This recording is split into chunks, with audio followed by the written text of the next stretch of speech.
think it's the teenage daughter, not that I'm a teenager clearly anymore, but the teenage daughter-father sort of relationship. In a way, there's no greater friction than those two, than those two. Except for maybe the mother-in-law and the father. That's a pretty, there's some friction there too. But yeah, this is a relationship that I think many families can relate to. It's a world experience. It's not an American experience. It's an international experience of the modern family, about concern about your daughter and her growing up and meeting an attractive young man, and what's this going to be like. And I think it's something everybody can find a little bit in. Did you quite want to make the movie so your son could watch it? Well, I don't see it as a kids movie, believe it or not. I see it as a family movie. I see that the adults, the parents, are going to get a lot of laughs out of this, and also a lot of emotion out of this. But children are intelligent, and I know from my own experience with my son, he's already listening to classical music. So it's sort of like, and he enjoys escargot. So it's like, I'm not going to talk down to the children in the family.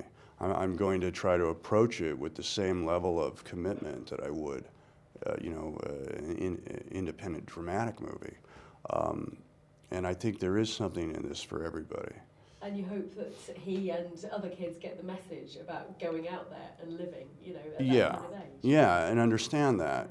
I think it's interesting to hear some of the reactions from children about the movie.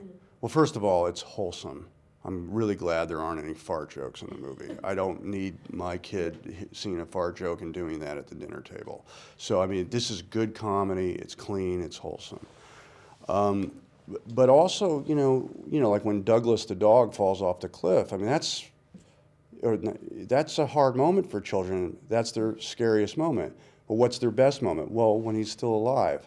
What's a scary moment? When Grug yells at Eve. But what's the best moment? Well, when they hug each other. And there was no greater master of that than Walt Disney. I mean, he really knew how to get kids to feel something, and then and also feel enchanted. Look at Bambi. Look at Dumbo. I mean, he knew how to tug on those heartstrings. I'm afraid all the adults in the press screening heartlessly laughed when Douglas fell off. Well, right. But see, that's perfect. Because that's genius. That they know how DreamWorks knows how to get the adults to laugh, scare the kids, and also get the kids to be like so happy. There's something in it for everybody. I guess the concept of living your life is not one from prehistory, but the concept of being able to live your life. Is that quite a luxury? Because I know that you're involved with the UN, you're a Goodwill ambassador, and you've travelled a lot in places where people often don't have to struggle to make a life as well. I mean, would you that right to life is probably something that you feel quite strongly about. Yeah, very much so. I mean, it's a passion of mine. The thing that really gets under my skin is cruelty to children, and I mean, it drives me crazy. And you're right. I have been in places where I've been appalled. But the streets of Kanwanware and all the junkies.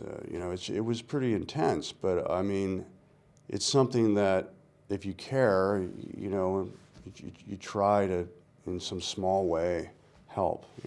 Yeah, absolutely. No, it's very, very impressive. I think just winding up the interview, we've had a much longer slot than normal. Well, that's good. I'm having a nice conversation with you. It's lovely talking to you properly without, thank you.